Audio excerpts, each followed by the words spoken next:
क्या आपको मार्कंडेय आर्षि की कहानी पता है? यदि नहीं है, तो आज हम उसी के बारे में बताने वाले हैं। इस वीडियो को एंड तक देखना। मार्कंडेय आर्षि की कथा एक महान भक्त और भगवान शिव की कृपा की कहानी है। इस कथा के अनुसार आर्षि मृकंडू और उनकी पत्नी मरुध्वती ने शिवजी से एक गुणी और अल्पायु पुत्र का वरदान मांगा था, जिसके बाद मार्कंडेय आर्षि का जन्म हुआ, जिन्हें सिर्फ 16 वर्ष की आयु तक ही जीवित रहना था। अपनी मृत्यु से कुछ समय पहले आर्षि ने भगवान शिव की कठोर तपस्या और आराधना शुरू कर दी। जब मृत्यु के देवता यमराज उनके प्राण लेने आए, तो मार्कंडेय शिवलिंग से चिपके रहे, जिसके कारण क्रोधित होकर शिवजी ने यमराज को पराजित कर उन्हें वरदान दिया कि वह मृत्यु पर विजय प्राप्त कर अमर हो गए। कथा का सारांश, जन्म और वरदान। आर्षि मृकंडू और मरुध्वती ने शिवजी की तपस्या करके एक पुत्र की कामना की, जिसे शिवजी ने एक गुणी और अल्पायु पुत्र के रूप में प्रदान किया।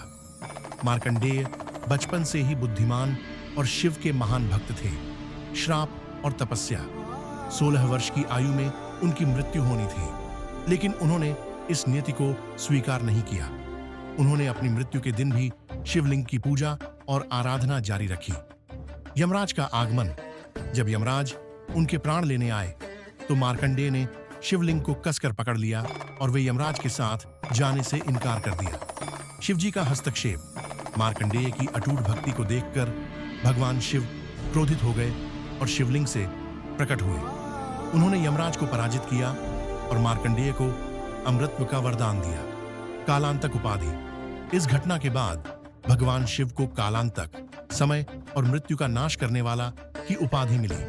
कथा का महत्व। यह कथा भक्ति की शक्ति और ईश्वरीय कृपा को दर्शाती है। मार्कंडेय आर्षि ने अपनी अटूट आस्था से मृत्यु पर विजय प्राप्त की। यह कहानी सिखाती है कि सच्चे भक्त पर भगवान शिव की कृपा सदा रहती है। मार्कंडेय आर्षि ने शिव की आराधना के लिए महामृत्युंजय मंत्र की रचना की, जिसे अकाल मृत्यु से बचने के लिए जपा जाता है। इसी कथा से मार्कंडेय पुराण की रचना हुई, जिसमें दुर्गा सप्तशती भी शामिल है।